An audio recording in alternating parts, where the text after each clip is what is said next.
Pero yun talaga, if you're really from a marginalized group, if you're really from, kumbaga, from a grassroots organization, you hit the ground running. Lalo na if you're given this opportunity. So for us, I think yung reservation ng 20% for small groups is okay. We just need a little bit more gatekeeping para hindi mapasok ng mga kamag-anak incorporated at mga cronies. Sabi nga nila dati artista, di ba, ang nasa Congress or nasa mga posisyon. Ngayon ang lumalabas, kontratista. Kung dati artista, ngayon kontratista. And I'm curious as to this trend. There was this study na parang half of the party lists are related to either political families or big time ano to big time contractors essentially or businessmen. Kalahati, and without, kumaga, hindi naman sa gatekeeping or regulation, sabihin na natin, without regulation, Guardrails, yeah, guardrails. guardrails, this would really be abused. At for hindi lang naman tayo yung nakakakita eh, 'di ba? I mean, you have all of Twitter or sabihin na natin yung mga netizens, kinikilala nila. And even if you ask the ordinary man on the street, ano pong lagay ng party list? Pare-pareho lang naman yan eh. Or Yung party kalokohan list yung na mga pangalan. yung party list na tumatakbo sa amin, kumbaga, sasabihin nila, may congressman na ako. Okay, ma'am, nasa party list naman po kami, iba po yun. Hindi, may party list na rin ako, yung party list ni congressman.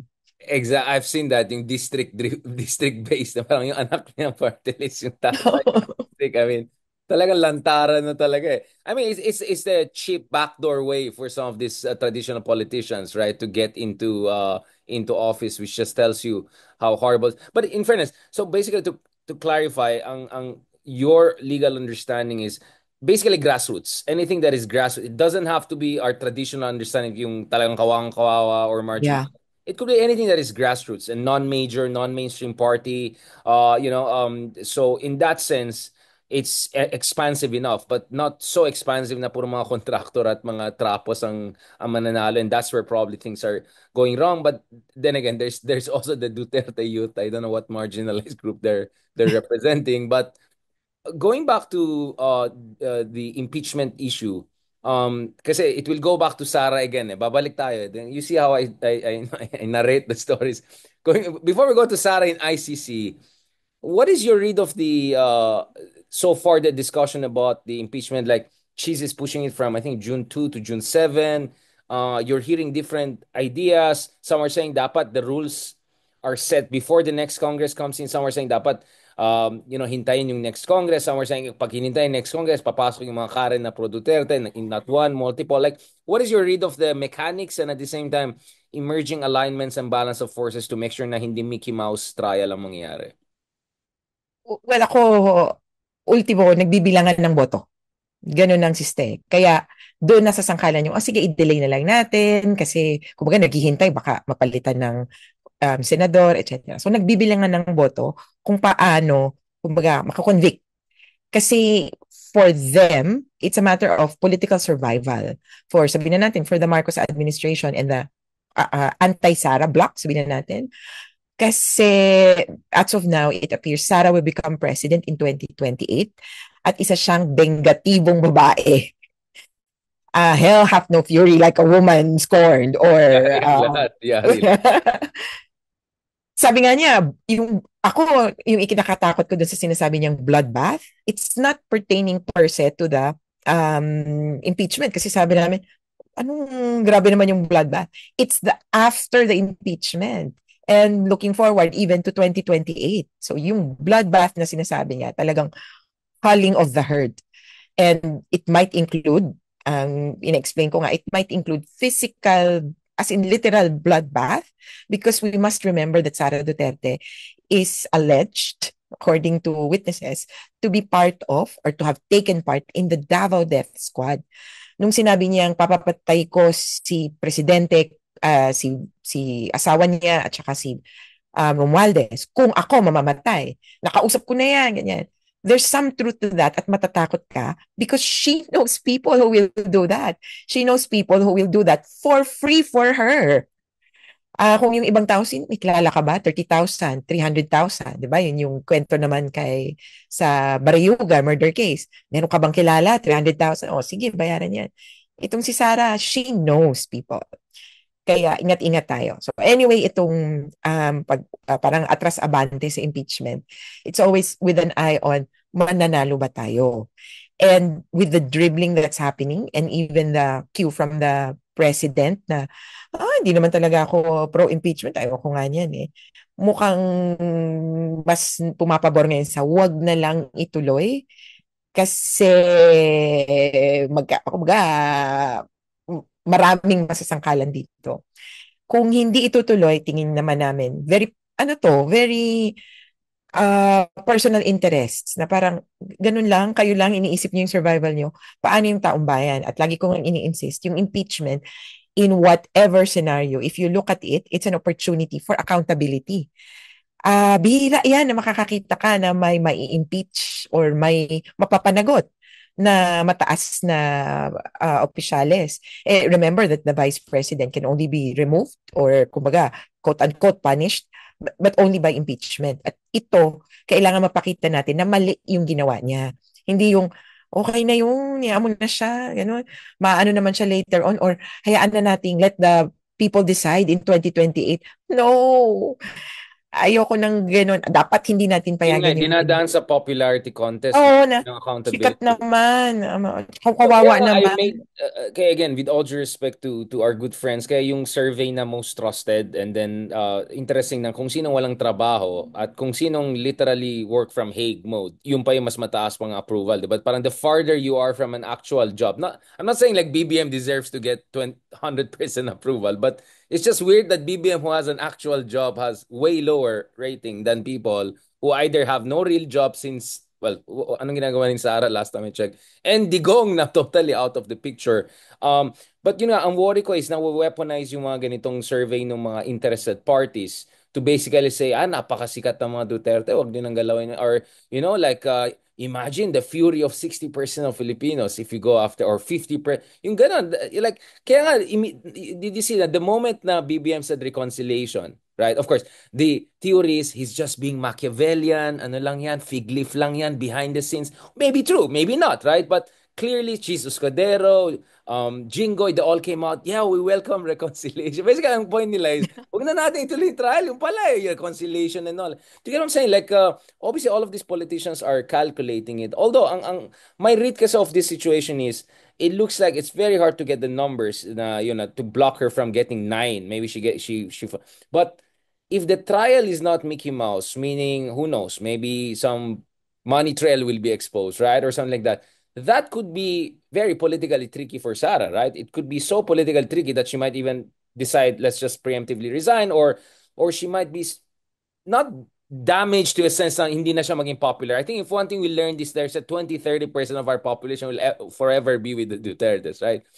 But it could, inspire other people. Yung isa, nag-top ng Senate recently, baka ako na lang, di ba? You get what I'm saying? Like, so it's no longer being optimistic about the numbers, regardless of the preponderance of evidence. It's more about, can you actually even get a real trial going para at least magkakaalaman na. And then let's see, so the other numbers game is the public opinion here, right? Yeah.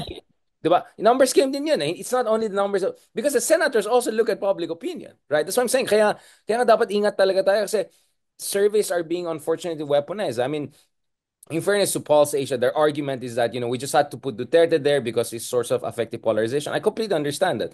But my point is, I also appreciate SWS survey just came out today, which is very clear na 9 out of 10 Filipinos apparently are saying, medyo siguro dapat natin explain paano nagkaroon ng Miggy Mango and Piatos, not to mention pati si Chel Jokno at Marian Rivera. like the level of just, di ba? Like grabe yung shenanigans and recklessness and just so, you want just a real trial period. Like for me, that in itself is Yes. what matters, right? Yun. Yeah. And ang i-point out ko lang din, the last time this is a president, pero the last time we tried to impeach a president, hindi successful in a way. But he was later on convicted. So I'm talking about ERAP. Ito yung nag-walk out, pero na-oust siya eventually. Then he was put on trial. Kasi, I mean, after an impeachment, he did something wrong. Yun yung klaro. Hindi, actually, hindi yung criminal case. He was put on trial for a criminal case, but 3 days after, pardoned by Gloria Arroyo. Kaya feeling ko yung mga tao, hey, yan na naman, impeachment. Wala namang kahihinatnan yan. Magkakapatawaran din yan. Sabi natin ma-impeach yan, mamaya mag-unity part 2 na naman yan. Kaya hindi mo rin masisisi yung taong bayan. Pero kung ako, yung impeachment is something that we really need to clarify to the people and to put into people's psyche that this is an opportunity to know the truth. At yung ano ko nga sa impeachment, money, o yung pera, yun yung issue dito na malaki. May pera, may kaban ng bayan na kinuha si Sara Duterte, whether pampersonal niya o ginunggol niya sa kung saan, na kababalaghan, pera natin yun. Kumbaga, that is one less classroom that our children could have enjoyed, one less pothole along EDSA, and so forth. So, One less flood social, control. sa Davao, so social services that we could have enjoyed. And I'm going to bring in Pasig. Diba? Ito yung sinasabi lagi nga ni Vico Soto, na we saved 1 billion in corruption. Kumbaga, they did not have to raise taxes, they did not have to, kumbaga, find the money elsewhere. Sa sarili pala niyang bulsa, dahil may butas, tinakpan niya lang yung butas, hindi na nahuhulog yung pera niya. And that's one thing real fiscalizer should do.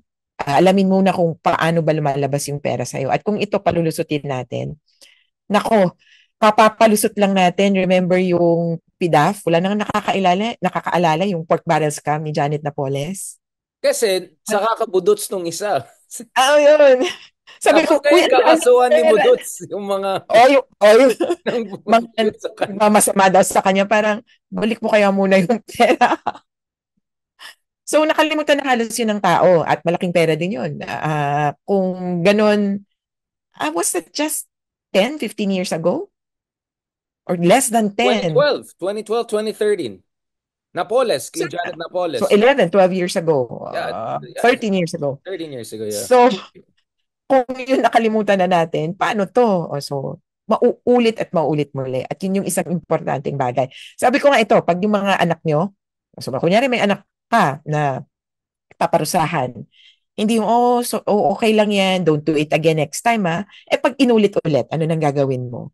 You have to show definitively may parusa ka. Either one day walang gadgets, naka-grounded ka, etc. You have to show it's wrong. Hindi yung, ganun ba? Okay lang. Wag na lang.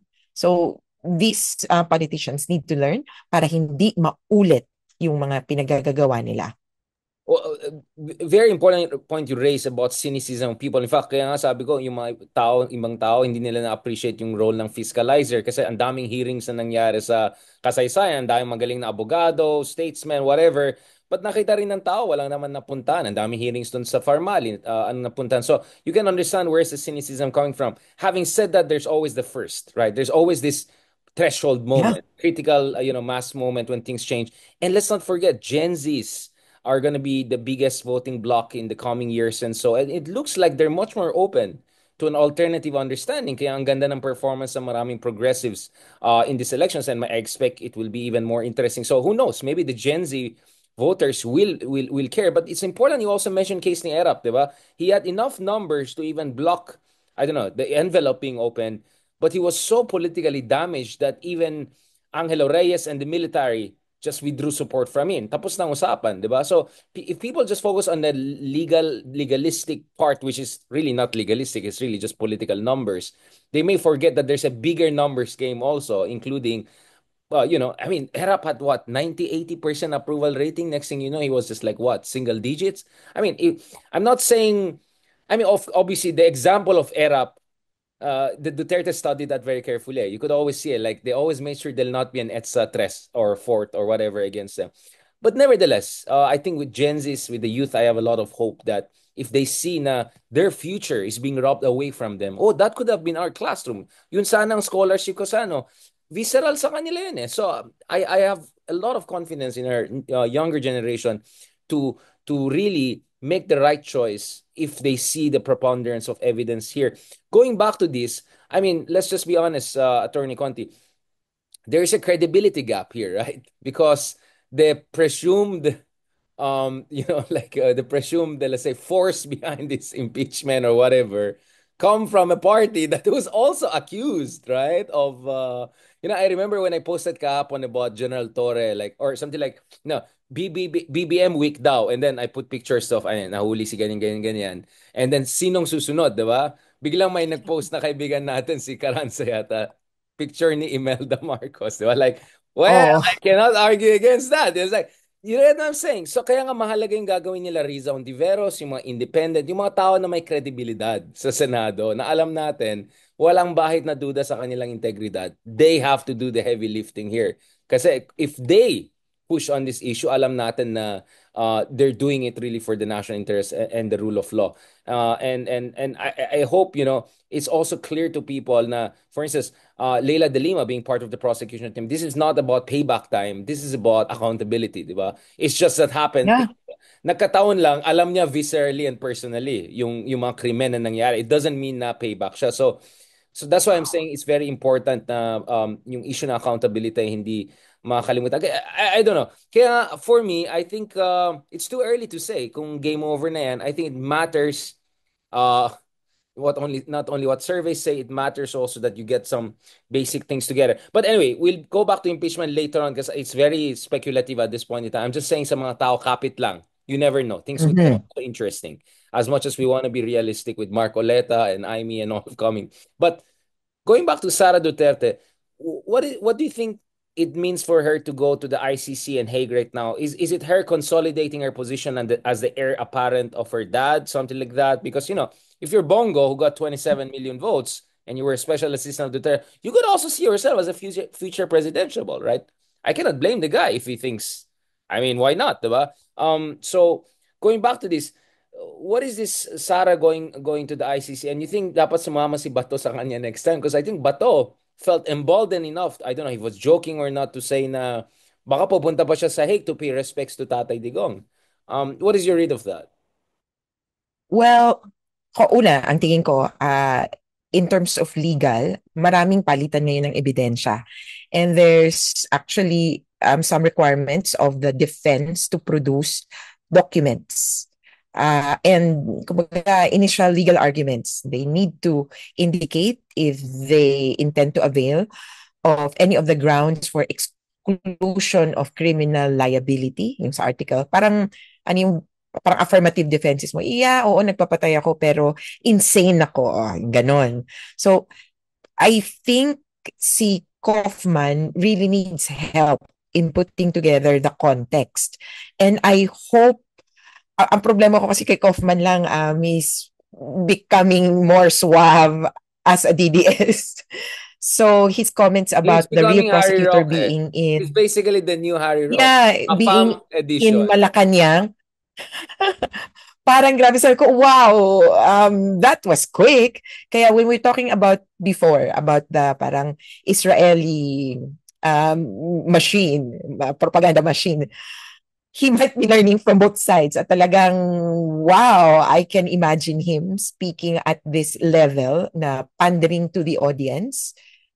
In not only in September, no, pero leading up to it, kasi nga exchange of evidence. So, back to that, legally, may mga kailangan, kaya palagay ko, Sara Duterte is being called in to provide some information, more information about what happened. Remember that Kaufman was only drafted in last April? Was it April? Yeah. Or March, rather. Early, or hindi ko na nga maalala. Late March, sabihin na natin. Yeah, And March, perhaps March. Yeah, March. March, yeah. So he's new to some of the allegations. He might have been reading about these things on paper. And he's being, kumbaga, overwhelmed, deluged with a lot of information from the prosecution. And so far, from what we've seen, there's the fourth batch of, kumbaga, documents. In thematic yung disclosures, pero fourth batch of materials already given to the defense. Piling ko parang overwhelmed na siya. Oh my gosh, ang dami. Ano ito?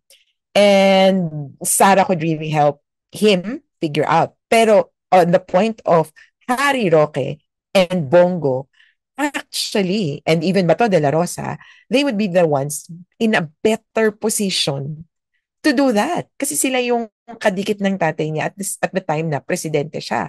Si Sara was mayor of Davao. So in terms of evidence, in terms of witnesses, I don't think Sara would be the best person at this point to provide that. And also considering na siya yung sinasabing prinsesa ng DDS.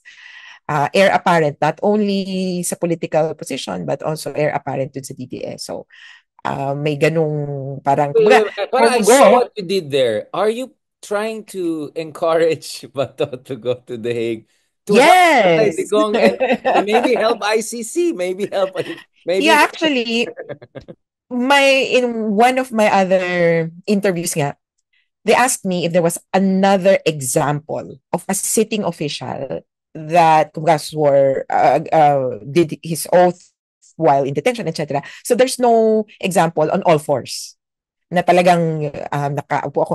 But there was one in 2014. The sitting president of Kenya went to The Hague, but on a summons only, not a warrant of arrest. So hindi siya detained.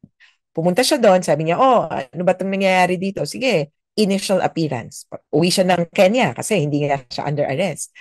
Uwi siya ng Kenya, tapos sabi niya, can I be excused from further appearing in hearings? Kasi presidente ako eh. So pwede din to kay Duterte. Oh, yeah. Presidente ako, nagtatrabaho ako. So, inallow siya. Ang parang behind the scenes, nagkaroon ng patayan, walaan ng ebidensya at ng witnesses that the prosecutor had to withdraw the charges or to withdraw entirely from the case. Kasi wala siyang makuha ebidensya, nag-atrasan. Remember, this is the sitting president of Kenya at that time, kung saan iniimbestigahan yung kaso. Kaya that's a bad example or bad taste na parang, bad experience yan para sa ICC. So I doubt makakatulong para sa kanya. Pero for for Bato de la Rosa, it's positive. If I engage now on a summons, voluntary akong pupunta, baka ma-excuse pa ako from appearing kaysa sa hintayin ko yung warrant of arrest. And I appear for a while and then I contest the jurisdiction. Sasabay ko na kay Duterte yung issue ng jurisdiction para once and for all, tapos yung issue. Hindi yung laging takot na takot ako na may warrant of arrest sa akin. Kaya, Bato de la Rosa and your, you Parang, could try parang that. ako maniwala sa'yo, attorney. Parang feeling ko the moment na bumaba sa aeroplano, there's a fishing like, Hindi nga yung nga nila, huli niyo bibisita ba daw to? kasi sa jail. Bibisita sa jail, hindi na makakalabas. Yun yung literal na, uy, di ba? Joke lagi yan. Sir, where are you Pasok ka. going? Okay, bye, Tatay Digong. Where are you going? I'm going home. No, you're here. Hindi, ano yan eh. Are you, may hawak silang papel. Are you, Quietly, the door is getting closed and then locked and then bigla si Bato nakatingin. Tapos si Digong, gumanon si Digong. But going back to this, can ICC themselves arrest him? Do they have that police power? Or they'll ask the Dutch authorities to do it? Like, he you would have steps to in, ask the Dutch just authority. like he steps in, suddenly there's issue warrant of pwede na yan, di ba? They have to cooperate with the Dutch authorities. Right. Pero of course, I don't know if there's no precedent to this, pero clearly the rules state na hindi pwedeng mang-aresto yung ICC. Pero malay mo, there's always a first time. Bato, di ba? Sabi niya, handa na siya magpakamatay sa West Philippines. Di ba? Hinahamon niya yung mga nagsasabi na pro-China siya. So, hamunin niya, di ba? Yung province of Netherlands pa yun. Like, ano ba? Province of Hague pa tayo. No, I mean, you never know. I mean, but that's an interesting idea. Why not he engages in constructive engagement, di ba? Parang with the ICC, magsasanter siya. Well, wala akong problema. Then go back and forth. It's really interesting. But, going back to Punta this, siya doon, sabi niya, hanap niyo ba ako? Kayo ba yung nag-message sa akin? andito na ako! Andito na ako! Huli na ako! Wala nga akong ginawa. Like, magpa-viral yan. Version. Bakit? Wala nga! Di ba ganun na ganun siya yung sa Piatos? Yung, Oo. may Piatos talaga sa Davao. Bakit? Totoo, may Piatos talaga kami sa Davao. Ganun, ganun, ganun, ganun siya. Like, it might work. I mean, Yati. you never know. Tuhod. But going Yeah, back. yan ang gusto kong drama. Yeah, I mean, I think he will overwhelm the very serious, let's just put the Dutch people, they're gonna be all like, who are these people? My museum na sila, nagraralin like, what is going on with this country? Baka i-relocate na yung ICC sa lagay na yun, lalagay nila sa Greenland, sa Kangerlussuaq, para wala nang gulo, di ba? But going back to this again, since last time we discussed, Uh, kasi yung nung isang best nag-usap tayo, ito yung time na parang si Karim Khan, yung email niya, hindi niya ma-access daw, yung mga accounts sila, yung mga American na affiliated lawyers, ganun, facing sanctions. Since we last talked, is there any update in terms of logistical difficulties of ICC? And then I also have a technical question. Remember, BBM said bukas siya sa reconciliation. And then sabi ni Bato, kailangan natin ng extremely sincere ano. Tapos sabi ni Bongo, ibalik na si Digong. Pwede ba ibalik si Digong or pwede ba mag-ano siya ng oath of ano yung nananalo siya ng mayor? I mean, like are those things even allowed? Pwede ba siya ibalik like return yung parang sa Timo sa Shopee, return product, meron bang ganyan? Meron bang ganyang clause? Effective. Like change product or like and you know like it's delivery, di ba? Parang ay ayoko na. Yung parang gamitin mo yung in order mo nang nagpicture ka ng OOTD. Okay na ako, ibalik na. After 3 days, pasok pa naman. Is there like a return product kind of option? Meron bang ganon? Well, wala. You have to go through the process. He has to be ordered released by the court. Na on what basis? So either yon yung nababanggit na interim release or dismissal of the case, which they are gunning for now. Na wala namang jurisdiction yung ICC eh. So pauwiin nyo na to. Yun yung parang um, ultimong objective nila, ma-release si Duterte permanently dahil walang jurisdiction yung ICC. It was established that na ganun. So, Well, we walang know that's shortcut. okay. We know that's a joke. That's not gonna fly. That Yeah. Yung kaya nakikita ko bakit nag-Harry Roque mode yung isang abogado kasi alam niya legal. But what I want to understand is, can for instance BBM, let's say he meant what he asked. said, right? Say to the ICC, we have sorted out our judicial systems. We can take care of the accountability. Can you, I know that complementarity may be applied retrospectively, whatever, but inayos na namin yung sistema. Nag-isip ako nung after elections, napaisip kami, nag-soul searching kami ni Remulla, inayos namin kagabi, lahat ng mga korte. Eto na, bukas ready na kami, pwede na namin, we can handle this. Ato. Is there a precedence for that to say, hindi na kailangan ng ICC, we can try him in our domestic courts? So ibalik na siya, pwede rin bang ganon? Hindi interim release, pero like, let's just do this domestically. So, wala pa rin. It has to go through the process. This case would still exist. But what I'm seeing is a probability na may kaso dapat dito. So, yun yung isang option lang hindi pwedeng, uy, pauwi na namin yan, sorry, mali pala kami ng pagkakasurrender. So, out of the question yun, pero yung merong kaso yan sa Pilipinas, he needs to face it. As what happened I think, in another case na may domestic charges na na-file for some time inuwi para kasuhan, para ma-process doon sa arraignment, etc. sa domestic. Pero eventually, kung sino man ang may kaso sa ICC, hindi yung tipong naareglo tapos maa-arbor mo yung tao. Wala pong ganun Okay, doon. arbor yan sa kuya Arbor na ko. lang, action na lang to. O kaya exchange. Kunin namin si Duterte, sa inyo na si Bato. Okay ba Or yun? kunin namin si Harry Anyway. Roque. Kunin namin si Harry Roque. Oo, Siya pwede yung ano, rin. collateral namin. So, si balik niyo ulit. I don't know.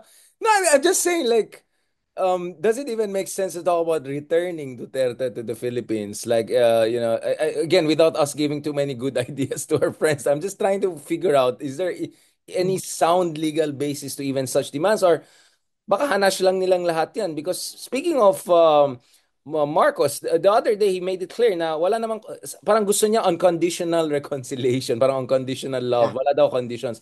But speaking of his cabinet reshuffle, wala naman sa mga kabinete na may kinalaman sa mga, let's just say, perceived weaknesses of the government were touched. You know, like kung ang gut issue ang tao, then obviously economic managers ang dapat. But someone was kompleto. removed. Menardo Guevara was removed and he was replaced by the Dean of UP Law na mukhang hindi ganun ka-successful yung application to be a Supreme Court. But mahabang usapan na yan. how important was it for Menardo Guevara to be basically replaced? Is there a DDS purge going on? And some people are saying the next thing to watch is also the ombudsman office and make sure na hindi rin wala nang DDS holdover sa mga key Solicitor General, Ombudsman. Maybe yun yung that was the smoke that the BBM was creating, but actually was really a purge he was gonna do, quote unquote loyalty check. Well, yeah, I would agree that Bernardo Guevara is a holdover, kumbaga, from the previous administration. Talagang siya din yung isa sa mga tingin namin dapat kabahagi ng isang investigation. He is also one of the reasons why there was no successful prosecution as regards the war on drugs. He was always on the side of, kumbaga, the war on drugs as in terms of policy and in terms of of the law. Parang sinasabi niya, oh, it's legal. Eh, totoo naman na dapat kasuhan, pero walang lumalapit na witnesses. Siya yung unang nagpauso nun. And I was at the edge of my seat when, during the initial hearings at the House of Representatives, House Committee pa lang nun, Human Rights. Ang tanong ni Abante ay, do you think there were human rights violations committed in the context of the war on drugs? Iniikot niya yung tanong sa lahat. Ang nandun si Albayalde, si Guevara, si Wilkins Villanueva ng PIDEA. So ko nung tinatanong si Minardo Guevara, were there? Parang yung, yes! Parang impit na impit. Kasi pag sinabi niyang no, ihaharas siya. There was already someone who said no na, no, hindi kami. No, what I meant is, were there, even if hindi ikaw ang gumawa. Syempre, mapapasabi ka ng yes, di ba? Because of the so many incidents. Siya parang impit na impit. Yes, there were human rights violations. Yun. Dapat For Menardo nag-Cynthia siya. Guevara, Dapat nag-Cynthia. mas, Bakit? Bakit? Kayo nga, di ba? ah, Ganun sa Cynthia Villar. Ibalik niya yung tanong, bakit? Kayo nga, ganun. Dapat ganun yung ginawa niya. Kayo nga, tahimik nga may kayo. research ba kayo? Baba ba tayo? Baba ba tayo? Lahat tayo, nandun tayo na panuan. Hindi ka, wala naman tayo nagsalita. Di ba? Actually, I'm wondering bakit si Camille Villar always mentions her dad as an inspiration, never mentions her mom who actually topped the Senate race. Oh, Sorry for the aside. hello, incumbent, di ba? There's always a Cynthia Villar way to deal with that problematic questioning or to get your way out. We're going towards the last part of this. Thank you so much again, attorney, for maganda naman energy natin. I think the espresso is working. But before the full Italian in me comes out and I say something and regret it.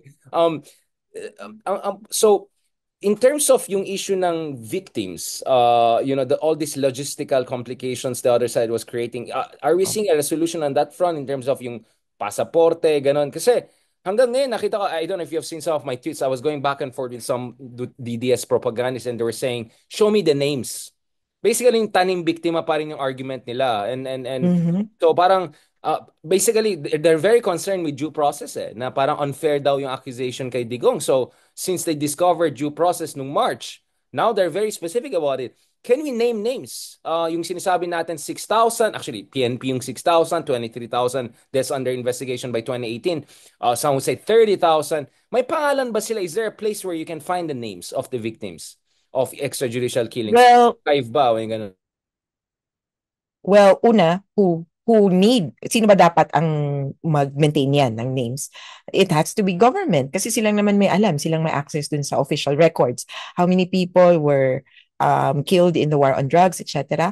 What I would have would be statistics, aggregates submitted to the Quadcom that 7,640 people were killed in police operations. Ang tawagan nila, mahilig tayo sa ano dyan, di ba? Acronyms. DIPO, DIPO, Dead in Police Operations. So, parang okay. We also have different statistics for sino yung mga kumbaga in related operations or investigations. Sino yung mga parang murders, homicides, or deaths under investigation might not be related to the war on drugs. So, you have all these numbers. Pero sabi nga namin, nasaan yung mga papel behind it? In 2017 or 2018, I think, or even later, I've just forgot, they were asked by the Supreme Court. Matagal na nitong pinangahawakan itong mga killings ng war on drugs. And strangely, the number then was also 7,000. Remember that they nag-atras abante kasi yung numbers. Nung una, nung masyadong lumalaki, na-stress yung mga tao. Parang, 6,000 na yung namatay. I remember that, mga 2016, 2017, 6,000 na yung tao, or 4,000 na, sabi ng government, hep, sorry, masyadong malaki. Sinama kasi namin yung bilang na to. So they pulled back, sabi nila, sorry, 2,000 lang pala. Pero it was too immense na at the end of the term, kahit na nabawasan na nila, kahit nag-redefine sila, they really had to admit to 7,000 killings in police operations. Anyway, in the Supreme Court case, ni-require silang mag-produce ng documents. They produced a decent amount, may nasubmit sila, pero some of these documents were trash. Hindi mabasa. Sa Davao, di ba? Patayan ng clearly hindi drug-related and so forth. So, yung sinubmit nila ay hindi magamit. Kaya for us, wala kang maasahan sa kanila. And so where do we get that? From public information. You have the media maintaining kill lists. You have the kill list of inquiry. You have ABS-CBN. You have paalam.org. Yung mga namamatay, which we in the private sector have had to deal with and have had to assess para malaman kung sino talaga yung mga tao. But then again, hindi po kailangan makumpleto yung 30,000 para makonvict si Duterte. Kaya siguro ito yung ikatakot nila. Kahit isa lang napatay na in relation to the war on drugs, as long as you establish that there was widespread and systematic killings. Mm-hmm. Pero if and that element nabagit ko nga, there was a case before, na ang na-prove lang nila na killings related or directly ordered by Akayesu was only 3 persons, 3 killings. Pero established that there were 2,000 people killed in that operation. In that, so nangyari dyan sa Rwanda. They only needed to prove that this many people died. And naging sufficient na yung police reports. Even the police admitted, so many people died. So you establish the pattern. Basta you establish the pattern. It's a pattern. Yeah, as long as and it's widespread. Yeah, it's state-sponsored and systematic, right? As long as you establish the pattern, you and don't then, know the 6,000 bodies. As long as you few cases, parang parang sa survey din yan, di ba? You don't have to census the whole country. You just get a representative sample. Di ba? Parang ganun din yan, di ba? So, because people don't... Pero wag naman representative sample. Sorry kasi may iba dyan na... Yeah, I'm sorry. 30,000 is representative sample. Kaya sabi ko, naku, so, but in that sense, pero hindi literally. Kasi baka mag-compute. Yeah. So, meron kang kukunin na portion. Pero dito sa kaso, so to prove a case, you need to prove it's widespread, you need to prove it's systematic. Yung widespread, you can talk about numbers, not about names. The names you would need to prove the incidents. And in this case, there were 3 people, parang siya daw ang nag-utos. And were these 3 people included in the 2,000? Yes. Were they included in the widespread and systematic killings? Yes. And therefore, he was convicted. Kaya may ganong nuance itong international law. Because you don't need to prove that he killed all of them. You just need to prove that he killed some, but that he ordered the killing of many. The order is what's crucial. Hindi yung ilan ba talaga yung namatay. Yung siya ang nag-utos, yun yung pinaka-importante. And we have plenty of evidence as to that.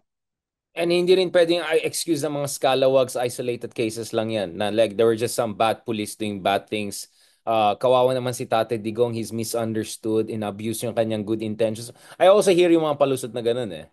I've heard from some people and like off the record pa nga kawawa naman si Digong na misunderstood lang yung kanyang nawala sa konteksto daw yung kanyang command or he was taken to literally. So kasalanan ng pulis yan or mga police officers who are too overzealous to take things into their own hands. So how do you disprove that? Do you need a smoking gun? I would an order like there's an executive order or something? Yeah. So there's 2 points. Pwedeng yung Tokhang Memorandum itself because it stems from the pronouncements of Duterte and it talks about neutralization. And so the argument that neutralize really means to kill. Ganun siya naintindihan. The written policy itself talks about killing. Yun yung naintindihan ng mga police. The second part is his own statements also talk about circumventing due process. Di ba sinabi niya yung, di ba pag nanlaban, pag walang baril, bigyan nyo. At may mga panahon pa nga na sabi niya, yung mga ano nyo, yung mga anak nyo, kung drug addict yan, patayin nyo na mga nanay, tatay. Kasi kung hindi, ako papatay dyan. So, I think for And the he said that ICC, also that in the would be, Senate, right? Nung last year, di ba? Tapos sabi niya, ayan, si Bato, di ba? Ano, kunyari ka pa, di ba? Tapos si Bato, okay na tayo, tatay, sara na natin, di ba? Yung mga ganun. Like, grabe, it's talagang but incitement to hatred or incitement to violence is a form of mass atrocity, right? So what about yung propagandists who spread yung mga rage baiting, ubusin, patayin, gumawa na, what about those vloggers or propagandists who were actively cheering on and creating the conditions, public opinion conditions, if not more, for the mass killing to happen? Can they also be held accountable at the level of ICC or maybe hindi? Like yung mga chief. well, good news, maybe not the ICC, kasi parang mabigat yan entirely. So you need to be involved in the acts, in the commission of crimes against humanity. Although, bad news, in another case, there were people, there was a theory that it was their statements that preceded and in fact, kumbaga, instigated the war Parang crime. marching order Kaya, effect. Oh. so bad news. And then second, kung hindi man madala sa ICC because they only take in those who bear the greatest responsibility for the worst of crimes, dito sa Pilipinas. And that's what we're pushing the Marcos administration to do. Para ipakita niya na hindi naman pan Duterte lang eh. Lahatin niya. Conduct an investigation, a full-scale investigation, hindi lang Quadcom, about the war on drugs. And in fact, even with the Quadcom, they had recommendations to do these investigations, to file these cases. Wala naman pa nangyayari. I-pursue niya yon all the way and then make sure, eto na, yung sa police niya, na I know may balasahan na pero top level, balikan niya ulit. Sino ang mga na-involve sa war on drugs? Ayoko na nung retraining. Lagi silang, dati panahon ni Duterte, retraining tayo dyan. Or, ano ba